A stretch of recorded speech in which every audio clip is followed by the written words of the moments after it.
Xuân đã đến, cùng với tạo vật vươn sức sống căng đầy, điểm tô sắc màu cho sông núi, cùng với sự chuyển mình của đất nước, giới mỹ thuật thành phố Hồ Chí Minh cũng góp phần nhỏ của mình vào nhịp sống đầy hứng khởi ấy.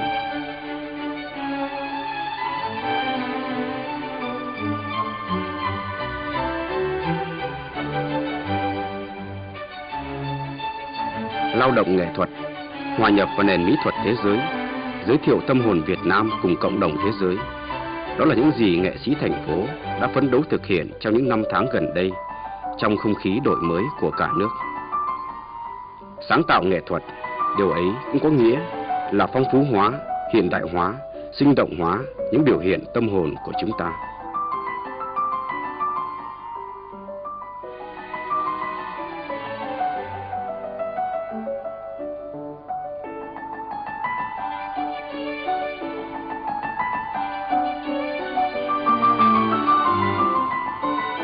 Trường Mỹ thuật thành phố Hồ Chí Minh, cái nôi đào tạo họa sĩ, nhà điêu khắc, nhà thiết kế mỹ thuật. Trong những bước thăng trầm lịch sử vẫn đứng vững ở vị trí không thể nào thay thế của mình.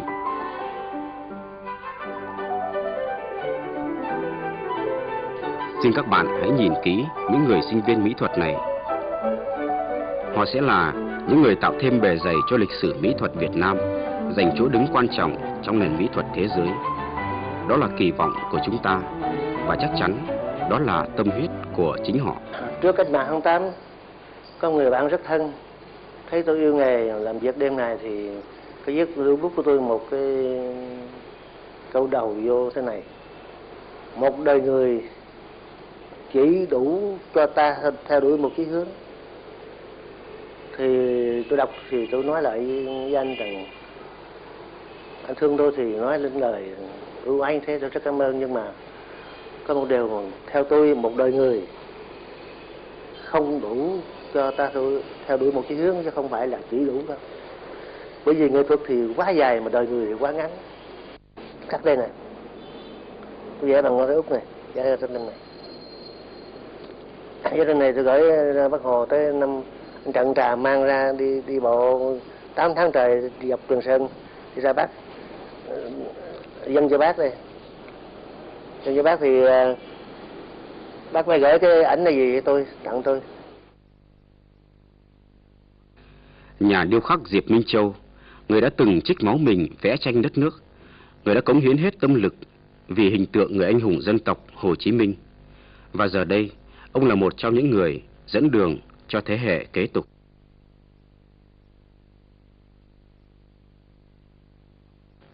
Trong những năm kháng chiến, tranh ký họa là những trang sử sinh động, vĩnh cửu hóa khoảng thời gian hào hùng ấy. Có những người nghệ sĩ đã hiến cả tuổi thanh xuân mình, hiến một phần thân thể mình và thậm chí cả sinh mạng mình để góp phần viết nên cuốn sử ký hiện đại Việt Nam, mà ký họa, tranh, tượng của họ là những minh họa không gì chính xác bằng. Và mẹ này á là mang hết 9 cái tang, chồng và 8 đứa con. Rồi khi tôi gặp là coi như là không còn ai, chỉ sống một mình thôi. Những cái tài liệu này gần như là những cái tài liệu thấm vào xương máu của chúng. Và các bạn cũng nên nhớ thêm một điều: tác phẩm của một Long Châu, một Thanh Châu, Nguyễn Văn Kính hay Hoàng Trầm, Huỳnh Phương Đông hay Thái Hà vân vân được biết đến không chỉ ở khía cạnh tư liệu mà ở cả khía cạnh tài hoa nữa.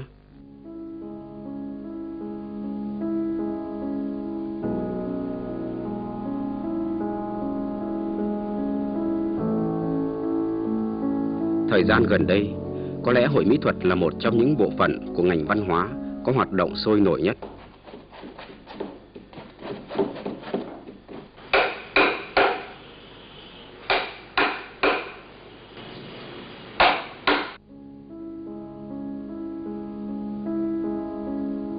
Tạp chí Mỹ thuật, cơ quan của hội, là cầu nối giữa mỹ thuật Việt Nam và các nước trên thế giới với những thông tin mới mẻ trong lĩnh vực tạo hình.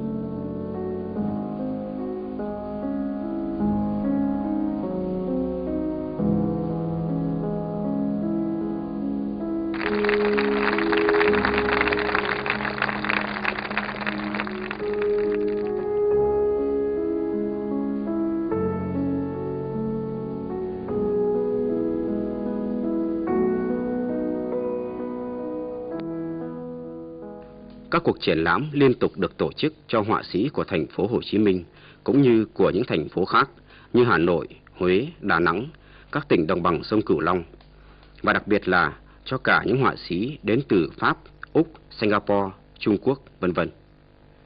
Bên cạnh đó là những cuộc triển lãm quốc tế, tuy hãy còn ở quy mô nhỏ nhưng cũng nói lên được phần nào tính năng động của hội họa thành phố. Đặc biệt là năm vừa qua, tổ chức triển lãm quốc tế nghệ thuật hiện đại châu Á lần đầu tiên đã mời chúng ta tham dự. Cơ hội hòa nhập vào nền mỹ thuật thế giới đã được mở ra. Hội về thành phố, nhiều cái lực lượng hội họa, cũng như là nhiều cái phái, cũng như nhiều trường.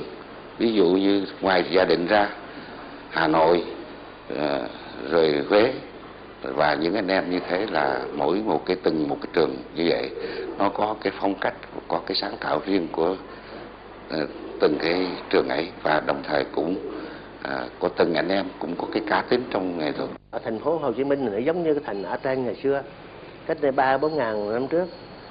Athens là nhờ một cái địa thế rất tốt, một hải cảng mà tập trung từ Âu sang Á nó vô đến đó.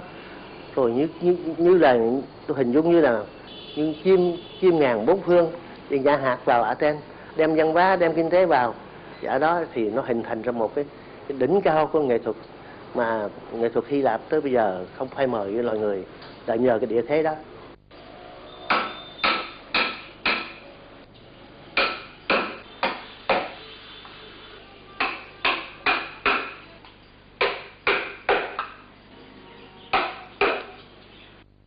Trong lực lượng sáng tác nữ, phải kể đến nhà điêu khắc Phan Gia Hương. Bằng một tâm hồn mạnh mẽ và óc tưởng tượng sáng tạo, phong phú, chị biến những phiến gỗ vô tri thành hình khối sinh động và đầy biểu cảm của người phụ nữ.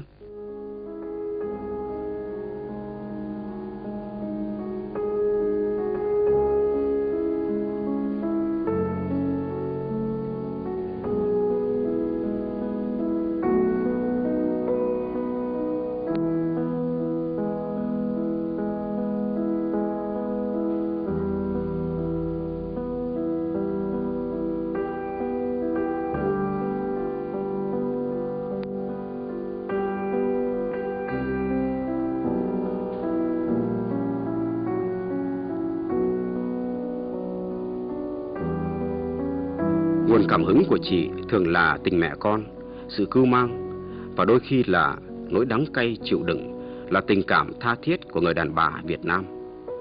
Tượng của chị mang âm hưởng của nghệ thuật dân gian Tây Nguyên, với những nhát đục mạnh, khỏe và dứt khoát trên thân gỗ.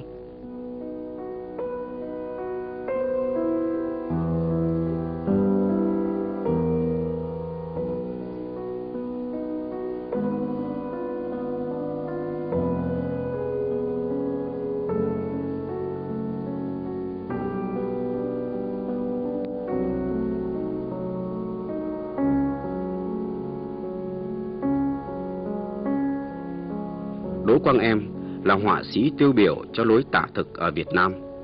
Đề tài của anh giản dị, nhưng với lối trau chuốt trong hình họa, cách bố trí ánh sáng lung linh, anh đưa người xem vào thế giới riêng của mình.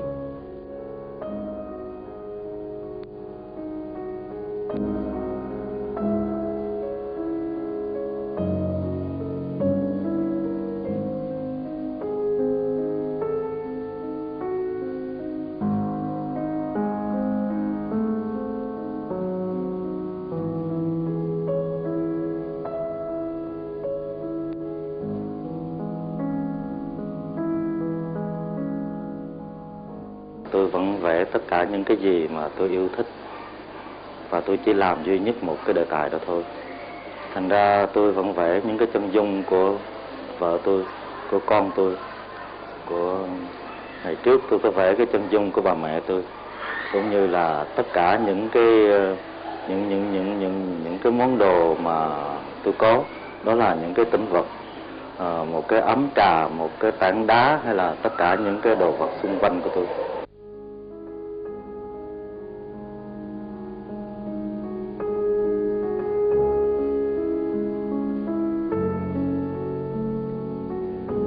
Một trong những người ứng dụng được ưu thế của chất liệu sơn mài cho nghệ thuật hiện đại là họa sĩ Hồ Hữu Thủ.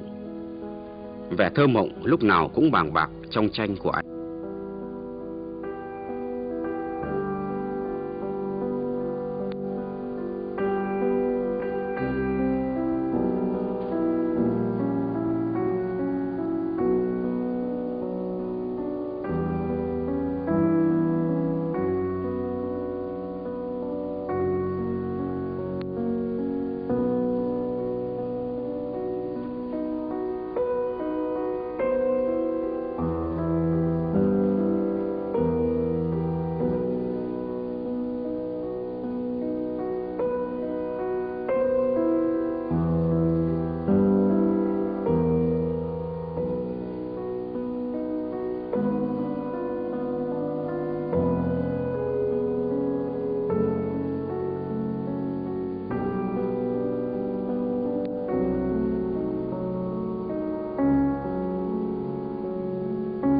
Cũng như Hồ Hữu Thủ, Nguyễn Lâm nắm vững, hiểu biết sâu sắc kỹ thuật sơn mài. Bằng những bí quyết tích lũy được trong nhiều năm âm thầm và miệt mài ở xưởng vẽ, anh cho thấy những hiệu quả nghệ thuật tân kỳ trong một thủ pháp bình dị.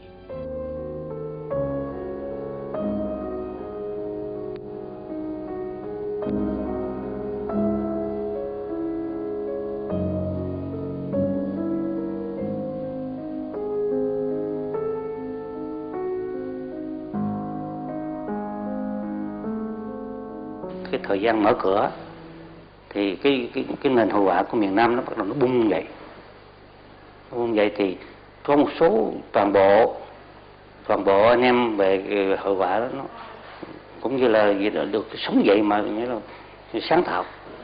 Các bạn nhập vào nghệ thuật thế giới để cùng vươn lên đến một đỉnh cao của tâm hồn của nghệ sĩ Việt Nam trong thời đại mới này. Cái chính là ta phải giữ gìn đậm nét cái bản sắc dân tộc của mình. Thì cái bản sắc dân tộc này nó làm nó hòa nhập cái hiện đại quá, giàu hiện đại bao nhiêu đến mức nào nữa thì cái nhân văn của Việt Nam cũng phải nằm ở trong đó, mà đi theo và cái bản tính dân tộc phải đi theo đó, đi lên ngoài hiện đại quá nó ra. Thì như thế ta làm được điều đó thì ta sẽ có một nền nghệ thuật hiện đại Việt Nam.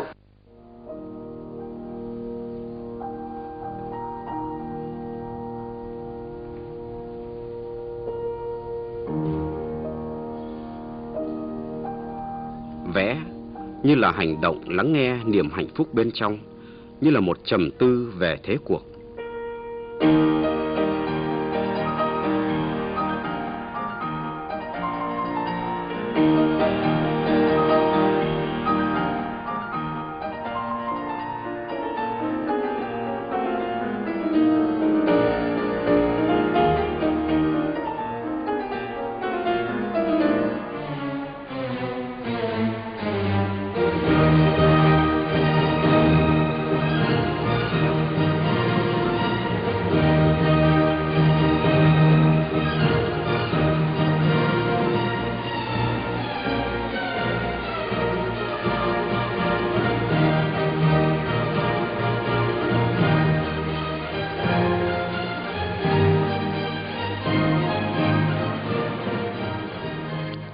Tranh trừu tượng Việt Nam thì cũng là một cái điều mới mẻ.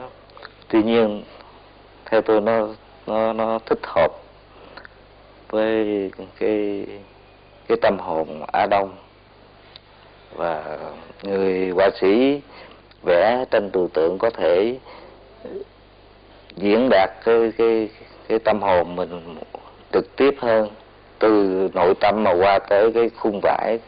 Nó không cần phải qua trung gian của một cái sự mô tả nào hết.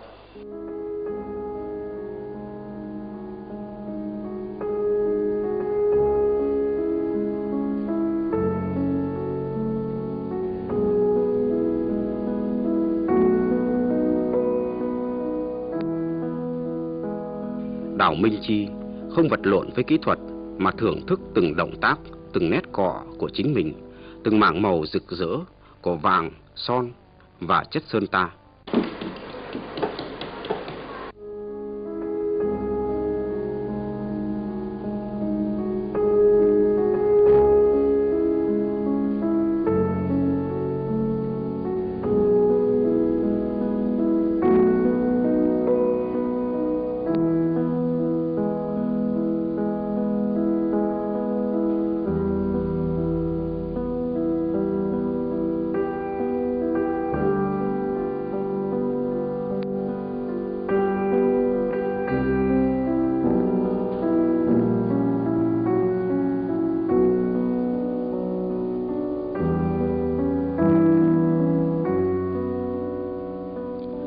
họa sĩ Ca Lê Thắng, một trong những người lãnh đạo Hội Mỹ thuật thành phố trong những năm qua hướng theo con đường đổi mới. Nhiệm vụ nặng nề không cản bước sáng tạo của anh. Tranh của anh trầm lắng với những ký hiệu đặc trưng làm ta nghĩ đến nghệ thuật về thư pháp.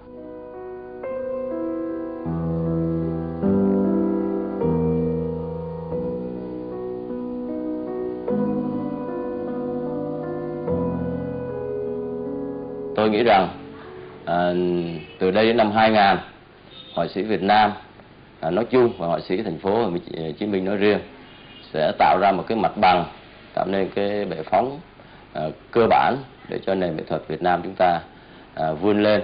Và chúng ta hiện nay bây giờ mới nói hay dùng cái từ gọi là mỹ thuật Việt Nam đang thời kỳ phục hưng. Đấy là cái bước khởi đầu, và tôi tin tưởng rằng những giai đoạn sau này với cái sức làm việc, với lòng tự tin cũng như là cái tư cách của những họa sĩ là có thể tạo nên một cái bước ngoặt mới rất quan trọng và rất căn bản để cho nền mỹ thuật Việt Nam chúng ta nói chung và mỹ thuật thành phố nói riêng sẽ có một cái bước chuyển, mà từ đấy chúng ta sẽ có những tác phẩm tốt ngang tầm thế giới, cũng như sẽ tạo nên những gương mặt mới của những tác giả mới có thể xứng đáng với những cái truyền thống mỹ thuật cũng như là truyền thống lịch sử của Việt Nam mình. Cùng với mùa xuân đang tới, Đại hội Mỹ thuật vừa qua đánh dấu một bước mới, một trang mới của lịch sử mỹ thuật mà có lẽ sẽ đòi hỏi nhiều nỗ lực hơn của ban chấp hành mới để thích nghi với bối cảnh nghệ thuật sắp tới, từ đây cho tới năm 2000.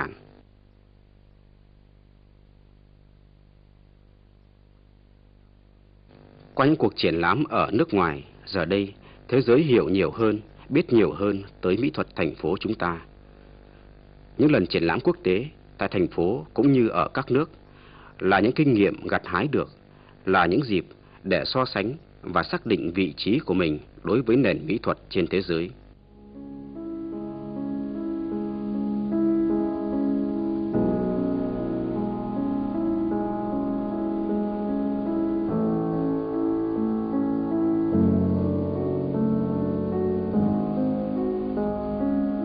Họa sĩ Trần Trung Tín được nhắc tới như một hiện tượng lạ và thú vị.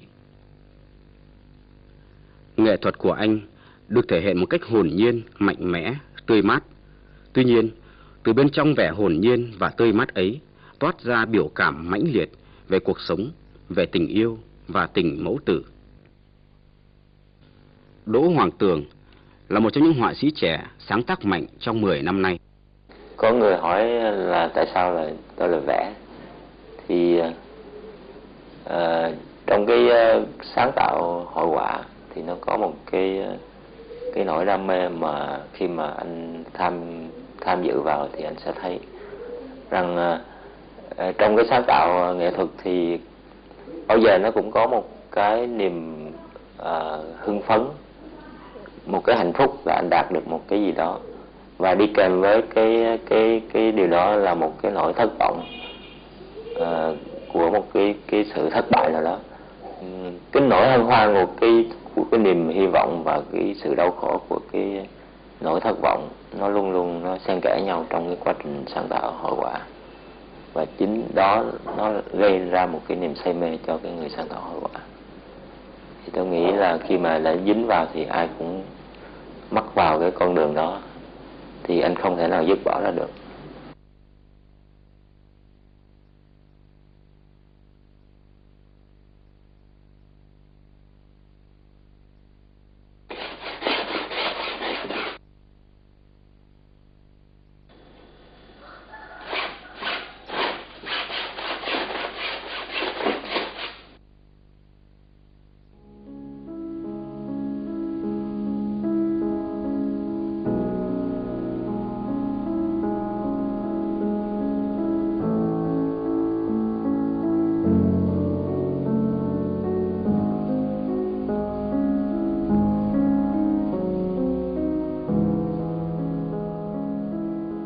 Chúng ta có một cái lực lượng trẻ rất mạnh, lực lượng sáng tác trẻ mà hiện nay họ bắt rất nhạy bén đối với cái nghệ thuật hiện đại, và những cái người có rất nhiều tài năng và cũng được báo chí quốc tế nhắc tới. Và những người trẻ như anh Trần Văn Thảo, anh Nguyễn Tấn Cương, anh Đỗ Hoàng Tường chẳng hạn, thì họ có một cái nền tảng vững chắc, và tôi nghĩ là họ còn tiến xa hơn nữa. Trần Văn Thảo làm việc trong họa thất riêng của mình. Một nhà phê bình nói về anh như sau: anh là họa sĩ của màn đêm, nhưng đó không phải là lúc mà đời sống dừng lại để chìm trong cái chết tạm thời là giấc ngủ. Miền sâu thẳm của đêm trong tranh anh được tạo bằng nhiều lớp màu chồng đắp lên nhau, những sắc màu tinh tế nổi lên từ lớp rực sáng của màn đêm ấy.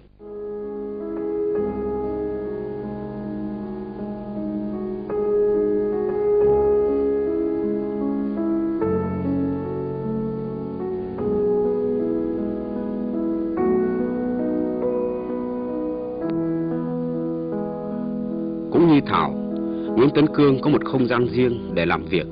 Tác phẩm của anh là lời đối thoại của ánh sáng và bóng tối, của sự thô ráp và mượt mà, là thi ca của những nghịch lý.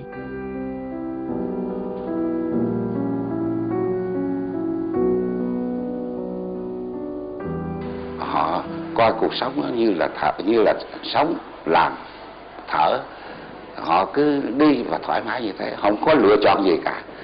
Nhưng mà họ đến với cái đích sáng tạo mãnh liệt, và cái riêng tư của mình đều rất là rõ.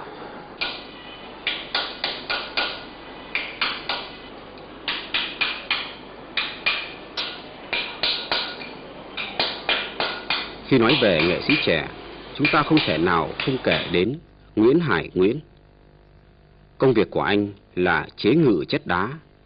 Đá granite qua tay anh trở nên mềm mại và sống động. Anh cũng làm tượng với chất liệu đồng, và những bức tượng này đã mang đến cho anh 2 lần giải thưởng toàn quốc. Hải Nguyễn là con trai của nhà điêu khắc Nguyễn Hải, tác giả của một số công trình tượng đài quan trọng của thành phố.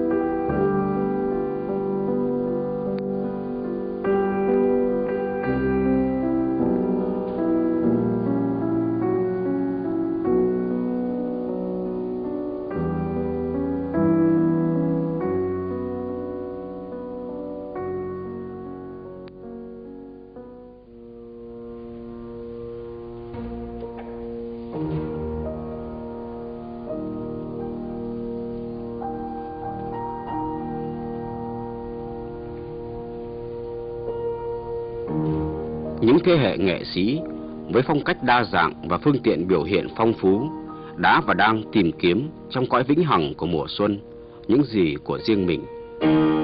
Nghệ sĩ và nghệ thuật rất cần những cái riêng ấy để tồn tại với thời gian.